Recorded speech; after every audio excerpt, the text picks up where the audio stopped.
Alright, mga kababayan, mga kaibigan, mga katokis, mga kapots. Kamusta po kayong lahat? And once again, welcome po dito sa ating mumunting channel, Simply Tokis Vlog. Tayo po ay magbibigay ng maiksing komento, opinion at reaksyon sa mga mainit na usaping pangpolitika sa ating bansa. So pag-usapan natin mga kababayan, ito po, labanan ng SALN. Labanan ng patutyadahan sa SALN, yung Statement of Assets and Liabilities Net Worth.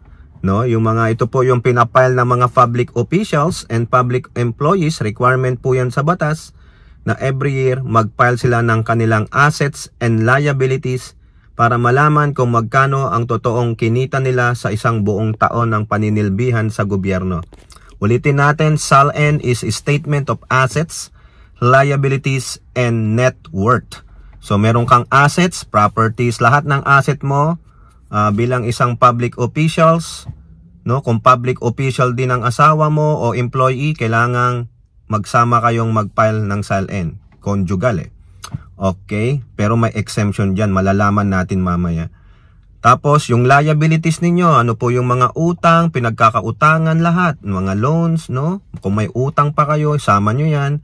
Tapos malalaman yung net worth ninyo by subtracting those assets minus liabilities, yun ang inyong net worth.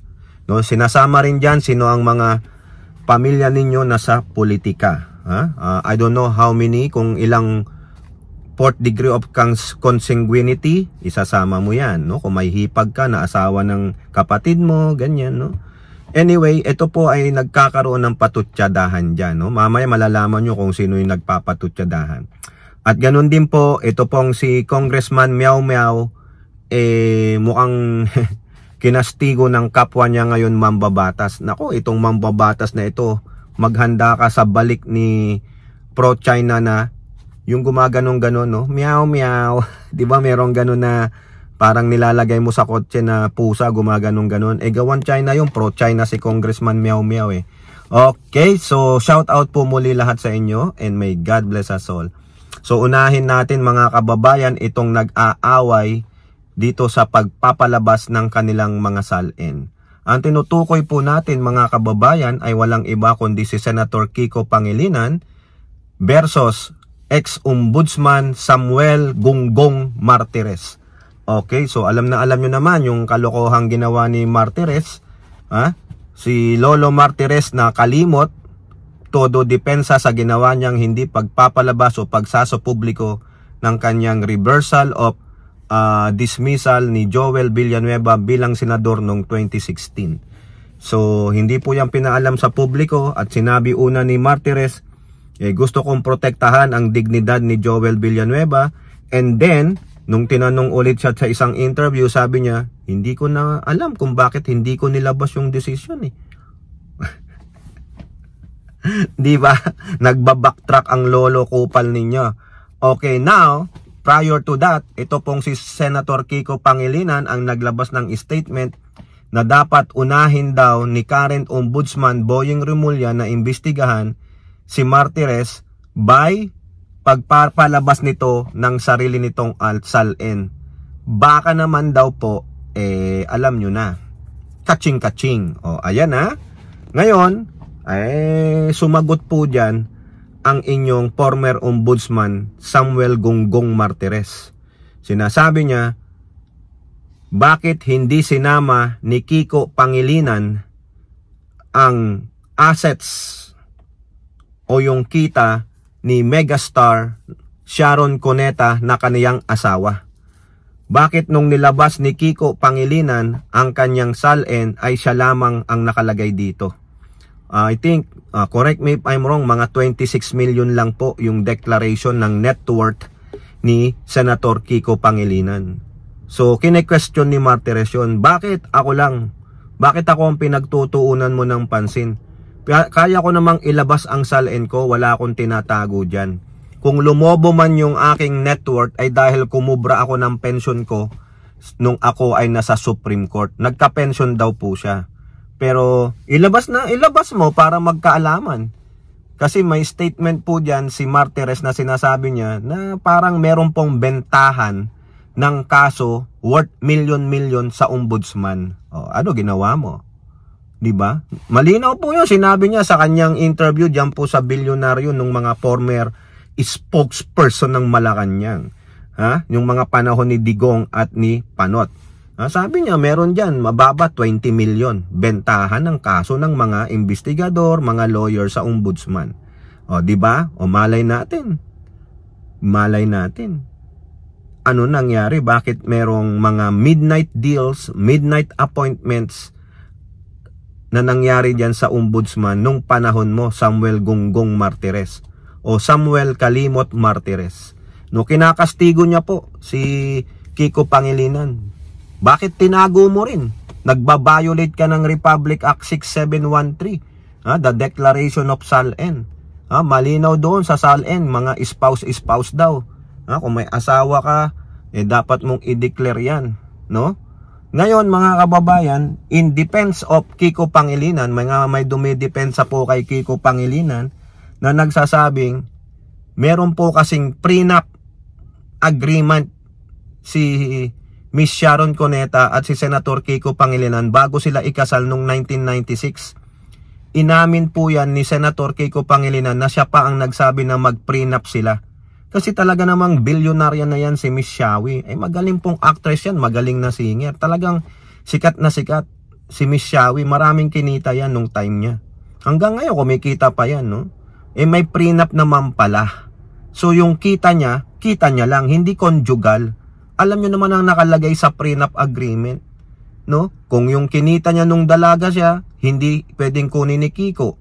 Kung ano pa yung nakalagay doon sa prenup after na ikasal sila, depende na sa prenup agreement yun. Malay nyo sa prenup agreement, yung kita lang ni Sharon, kita niya.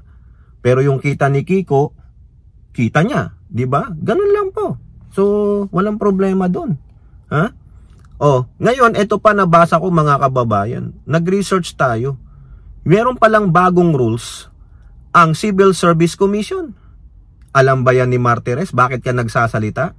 Na bakit hindi sinama ni Kiko ang kanyang asawang si Sharon Cuneta sa kanyang SALN? Sabi po sa Civil Service Commission na bagong patakaran na pag hindi public officials, meaning hindi nagtatrabaho sa gobyerno ang iyong asawa, hindi mo pwedeng isama yung kanilang income sa iyong SALN pag ikaw ay public official. Exempted po sila. Yan po yung nasasaad sa bagong Civil Service Commission ng ating bansa. Ano na? So therefore, exempted.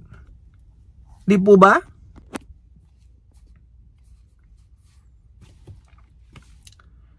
So maliwanag doon, no?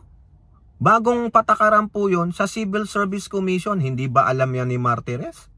Na pag hindi public official o public employee ang iyong asawa o your spouse, hindi mo pwedeng isama yung income niya kasi she's working o he is working on a private capacity.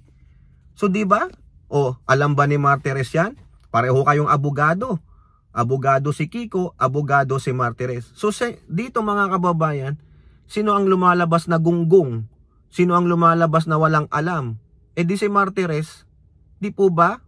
Mukhang nagpi-phishing ka lang, Martires Mabuti pa ako, ni-research ko Tanungin nyo kay Google AI anumang browser na gamit ninyo na search engine.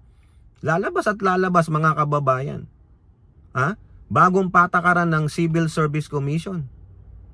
Pag hindi public official o public employee ang iyong spouse, hindi mo pwedeng isama yung kanilang income. Hindi mo pwedeng isama yung kanilang liabilities. Bakit? Private capacity sila di ba nabukya ka na naman? Ikaw talaga para makabanat ka lang kay Kiko Pangilinan kasi binabanatan ka Ano bang masama? Sabi lang ni Kiko, ilabas mo yung SALN mo. Wala naman palang problema. Di po ba? Sabi mo, ilalabas mo. Sinasabi lang na baka may makita dyan sa SALN mo na biglang lumaki ang pera mo. Di patunayan mo na lang. Ngayon, nabukya ka pa. Na lamang wala ka palang alam. Basa-basa din kasi muna bago kumuda mag-research bakit hindi isinama ni Kiko. Ayan yung iba nga sinasabi may prenup agreement. Ngayon, Natuklasan natin, bagong patakaran sa Civil Service Commission, na pag hindi public official o employee ang iyong asawa, hindi mo pwedeng isama yung kanilang income kasi private entity sila. Hindi sila binabayaran ng gobyerno. Sila pang nagbabayad ng tax sa gobyerno. Ay, mako naman, mga kababayan.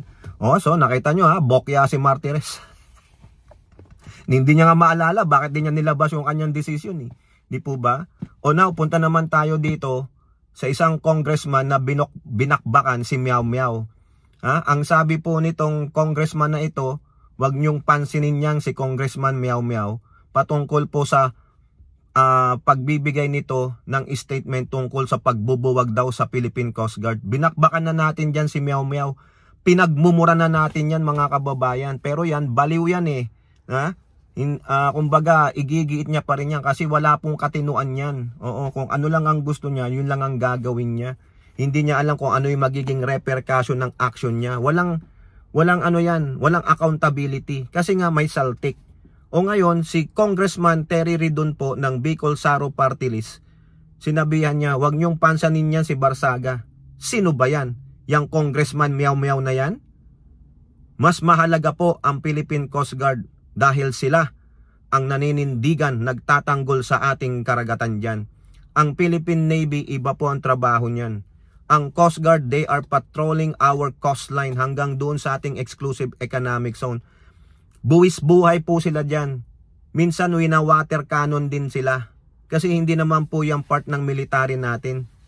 Civilian po yan, mga kababayan. So sila ang nasasaktan. Ikaw kaya Barsaga, ikaw Congressman Meow Meow, ikaw kaya ang sumakay minsan sa isang Rory mission o sa sasakyan ng BIPAR o sa Coast Guard at magpa-water cannon ka. Tignan ko kung anong maramdaman mo. O baka naman sasabi mo, wait, I'm pro-China. Don't water cannon me. Kayo, sino na lang Coast Guard? Pinabubuwag niya kasi wala daw silbi. Gastos lang sa gobyerno. O sabi ni Congressman Ridon, wag niyong pansinin yan.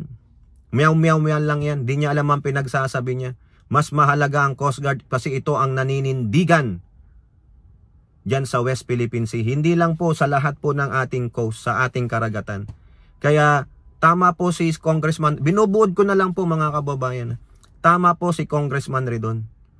Wag na natin pansinin pa yang si Meow Meow kasi yan ay pro-China. Ha? Pro-Duterte yan, Dutae yan. Wala po yang paninindigan. Ha? Nakikisaw-saw lang yan para mapansin niya. Kasi nga ano, may saltik eh. Kulang sa pansin ang buwakang ina na yan. No? O, napamura na naman tayo. Pasensya naman po ha. Ha? Kamura-mura kasi ang walang silbing congressman na yan. Biruin nyo, pinapasahod ninyo. Pero ang alam lang gawin, magbunganga. Magpatalsik ng laway at mga kung ano man sa mabaho niyang bibig. Sayang po ang pasahod dito kay Congressman Kiko Meow Meow Barsaga. Biruin nyo, sinabi niya pa kay Tariela, mas maganda pa daw makipag-usap sa pusa kaysa sa buwaya. Sa palagay mo, sino ang buwaya? Eh di kayo. Kayo ang political dynasty. Kayo ang buwaya. Bakit? Patuloy niyong hinahawakan yung distrito ninyo dyan sa Cavite. Kayo ang ganid. O diba? O diba? Nagbalik sa'yo. Binalik lang sa'yo. Gunggong ka kasi.